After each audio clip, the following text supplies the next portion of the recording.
Hello students, हम पढ़ रहे हैं चैप्टर 4 रासायनिक बलगतिकी। आज का हमारा टॉपिक है अभिक्रिया का वेग, जिसमें अभिकारकों और उत्पादों के स्टोइकोमेट्रिक गुणांक समान है और स्टोइकोमेट्रिक गुणांक भिन्न है।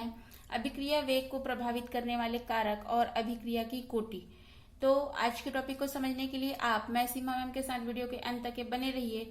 और इसके पिछली वीडियो आपने नहीं देखी है तो डिस्क्रिप्शन में लिंक दी गई है, वहां से आप वीडियो देख सकते हैं। तो चलिए आज की क्लास स्टार्ट करते हैं। अभिक्रिया का वेग जिसमें अभिकारकों और उत्पादों के स्टोइकोमेट्रिक गुणांक समान है।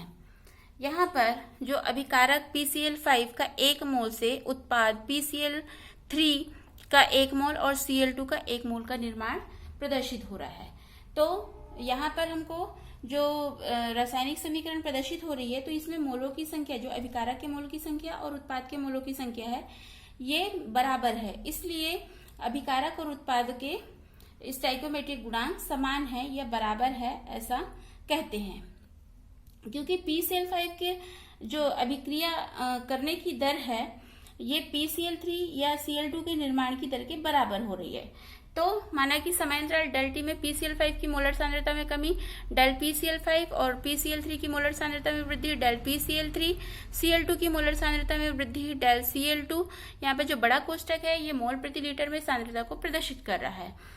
तो जो चूंकि 1 मोल PCl5 के अपघटन से 1 मोल PCl3 और 1 मोल Cl2 का निर्माण हो रहा है, तो अभिक्रिया के वेग को प्रदर्शित किया जाता है। अभिक्रिया का वेग equal to minus del PCl5 upon del T equal to plus del PCl3 upon del T equal to plus del Cl2 upon del T। यदि कोई रासायनिक अभिक्रिया, सामान्य रासायनिक अभिक्रिया जैसे A प्लस बी से C प्लस D का निर्माण हो रहा है, तो हम अभिक्रिया का वेग बराबर del minus del A upon del T equal to minus del B upon del T equal to plus del C upon del T equal to plus del D upon del T, इस प्रकार से इसको प्रदर्शित करते हैं। तो यहाँ पर जो प्लस है ये और माइनस, तो जिसमें माइनस समय के साथ में अभिकारक की सांद्रता में कमी को प्रदर्शित करता है, और जो प्लस साइन है ये समय के साथ में उत्पाद में वृद्धि हो रहा है उसे प्रदर्शित करता है। तो प्लस और माइनस में कंफ्यूजन नहीं होंगे कि कहाँ पर माइनस लगता है कहाँ पर प्लस लगता है। जो अभिकारक है सांद्रता में कमी होती है इसलिए माइनस लगाते हैं, और उत्पादों की सांद्रता में वृद्धि होती है इसलिए प्लस का साइन लगाते हैं। नेक्स्ट है अभिक्रिया का वेग जिसमें अभिकारकों और उत्पादों के स्टोइकोमेट्रिक गुणांक भिन्न है। मतलब रासायनिक समीकरण में अभिकारक के मोलों की संख्या और उत्पाद के मोलों की संख्या जब अलग अलग होती है तो स्टोइकोमेट्रिक गुणांक भिन्न है, ऐसा कहते हैं। तो इसमें प्रदर्शित हो रहा है रासायनिक समीकरण 2N2O5 गैस से बन रहा है 4NO2 gas plus O2 gas. तो यहाँ पर हमको क्या इसमें समझ में आ रहा है कि जो रासायनिक अभिक्रिया हो रही है इसमें N2O5 का 2 मोल अपघटित होकर NO2 का 4 मोल का निर्माण कर रहा है। तो NO2 के निर्माण की दर N2O5 के अपघटन की दर से 2 गुनी है, और N2O5 का 2 मोल अपघटित होकर 1 मोल ऑक्सीजन का निर्माण कर रहा है। मतलब कि ऑक्सीजन के निर्माण की दर N2O5 के अपघटन की दर का आधा होता है, और ऑक्सीजन का 1 मोल बन रहा है और NO2 का 4 मोल बन रहा है। मतलब कि NO2 के निर्माण की दर O2 के निर्माण की दर की 4 गुनी है। तो जो N2O5 के अपघटन की दर equal to minus del N2O5 upon del T, NO2 के निर्माण की दर equal to plus del NO2 upon del T, और O2 के निर्माण की दर equal to plus del O2 upon del T। तो हम अभिक्रिया के वेग को प्रदर्शित करते हैं कि यहाँ पर जब मोलों की संख्या अलग अलग रहती है और या वहाँ पर अंक दिया रहता है तो हम उसको 1 अपॉन करके लिखते हैं। तो -1/2 del N2O5 upon del T equal to plus 1/4 del NO2 upon del T equal to plus del O2 upon del T। इस प्रकार से अभिक्रिया के वेग को प्रदर्शित करते हैं। हमारा नेक्स्ट टॉपिक है अभिक्रिया वेग को प्रभावित करने वाले कारक। अभिक्रिया कैसे तेजी से होगी, कौन से कारक हैं जो उसको अभिक्रिया को बढ़ने में सहायक होते हैं। तो फर्स्ट पॉइंट है हमारा अभिकारकों का सांद्रण। अभिकारकों का सांद्रण जैसे जैसे बढ़ाया जाता है, सांद्रण यानी सांद्रता से है कि पर लीटर में कितने मोल सांद्रता अभिकारक की सांद्रता है। तो जो अभिकारकों का सांद्रण बढ़ाने से अभिक्रिया के वेग में बढ़ती है।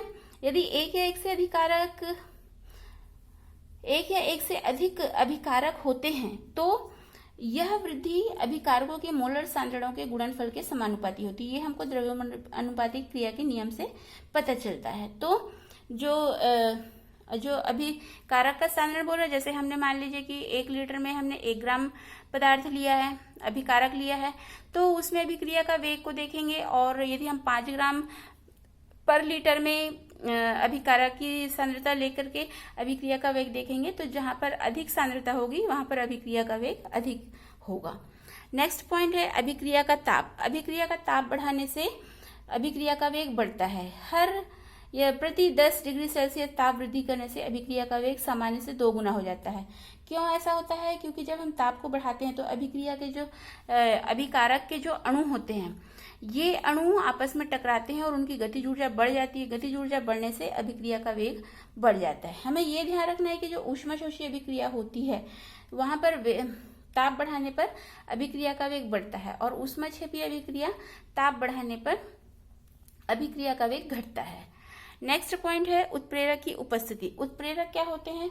जो वहां अभिक्रिया में उपस्थित होते हैं लेकिन स्वयं अपरिवर्तित होते हैं और अभिक्रिया के वेग को घटा या बढ़ा सकते हैं। यदि धनात्मक उत्प्रेरक की उपस्थिति होती है तो अभिक्रिया के लिए सक्रियण ऊर्जा का मान घट जाता है और ऋणात्मक उत्प्रेरक की उपस्थिति में सक्रियण ऊर्जा का मान बढ़ जाता है। यदि सक्रियण ऊर्जा का मान जितना अधिक होगा अभिक्रिया उतनी ही मंद गति से होता है, तो सक्रियण ऊर्जा का मान कम होना चाहिए ताकि अभिक्रिया तेजी से हो सके।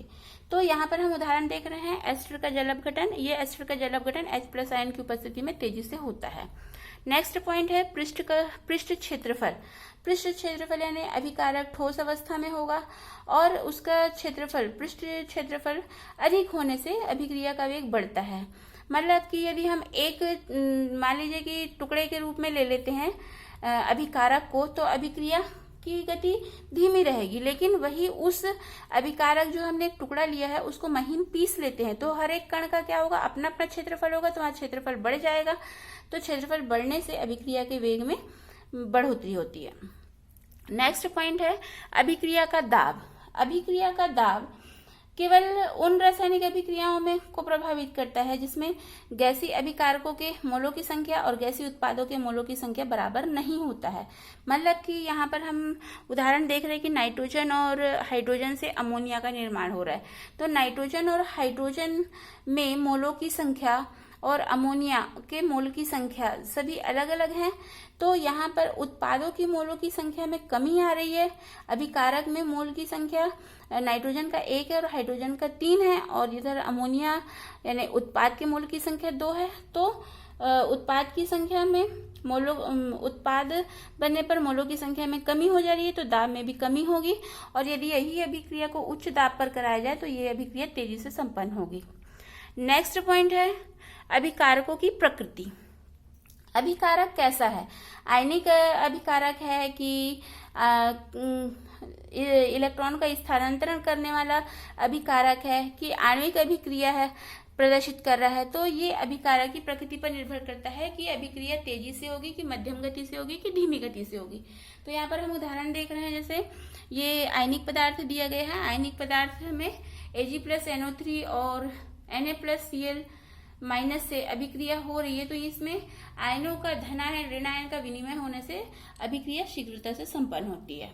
वही सेकेंड एग्जाम्पल में हम देख रहे हैं कि Fe2+ और प्लस Ce4+ से बन रहा है Ce3+ प्लस Fe3+। तो यहाँ पर इलेक्ट्रॉन का स्थानांतरण हो रहा है जिसमें अभिक्रिया को संपन्न होने में आयनिक अभिक्रिया की तुलना में अधिक समय लगता है।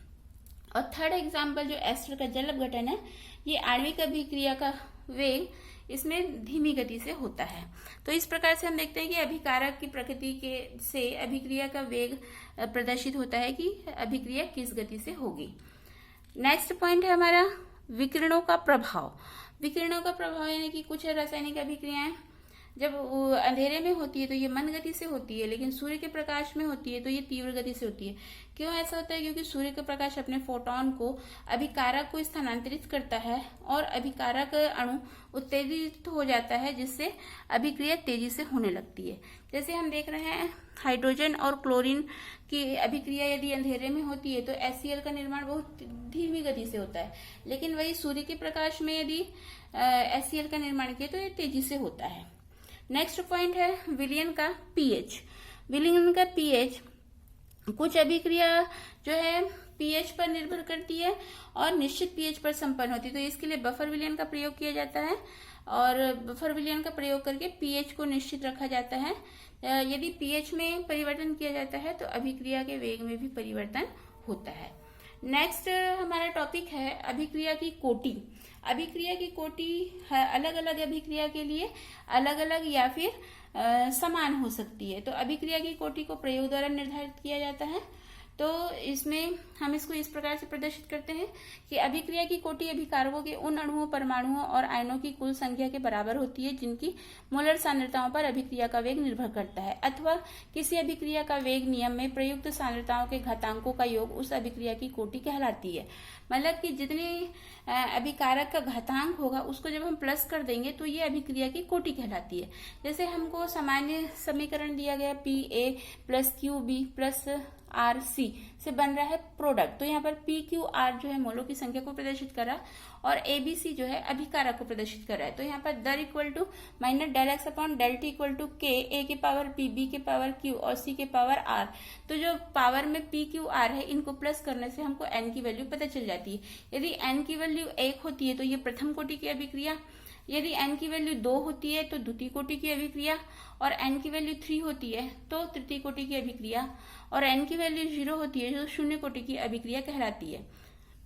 तो उदाहरण में हम देखते हैं, यहाँ पर हमको ये ध्यान रखना है, हमको अभिकारक पर फोकस करना है। ये अभिकारक से रिलेटेड है, उत्पाद में क्या हो रहा है ये से मतलब नहीं है, क्योंकि इसमें हमको बोला गया है कि प्रयुक्त सांद्रताओं के घातांकों का योग अभिक्रिया की कोटि कहलाती है। तो यहाँ पर अभिकारक की जो सांद्रता रहेगी वो क्या प्रदर्शित करा, वो उस पर डिपेंड करता है कि अभिक्रिया की कोटि क्या होगी।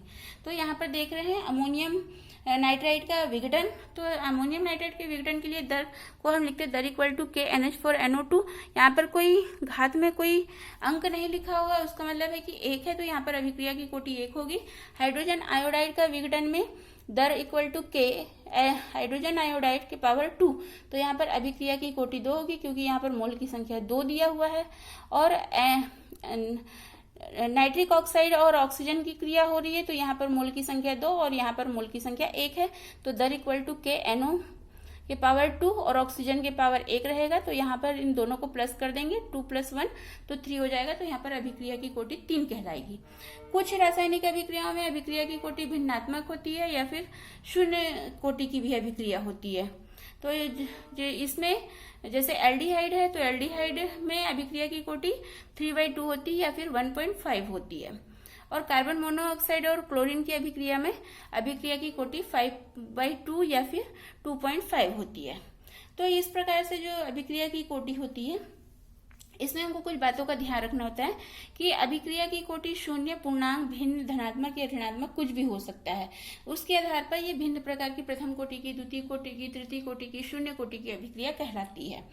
और जो मेन पॉइंट है कि अभिक्रिया के कोटि का निर्धारण प्रायोगिक रूप से किया जाता है। ऐसे संतुलित समीकरण को देख करके हम नहीं कह सकते हैं कि ये किस अभिक्रिया की कोटि है। यदि अभिक्रिया एक ही पद में संपन्न हो रहा है तो हम वहां पर जो स्टाइकियोमेट्रिक गुणांक से अभिक्रिया की कोटि का निर्धारण कर सकते हैं। लेकिन एक या एक से अधिक पदों में यदि होती है तो जो पद में मंद गति से जो पद होगी अभिक्रिया, उसमें अभिक्रिया के वेग का निर्धारण कर सकता है। मतलब जहां पर मंद अभिक्रिया होगी वह अभिक्रिया की कोटि का निर्धारण करेगा। और यदि अभिक्रिया की कोटि 3 या 3 से अधिक होती है तो ऐसी अभिक्रियाएं बहुत ही कम होती है। तो वीडियो आपको पसंद आया होगा तो लाइक कीजिए, शेयर कीजिए, और आप मेरे चैनल को फर्स्ट टाइम वॉच कर रहे हैं तो सब्सक्राइब कीजिए और बेल आइकन को दबाइए ताकि नोटिफिकेशन आपके पास सबसे पहले पहुंचे। Thanks for watching this video.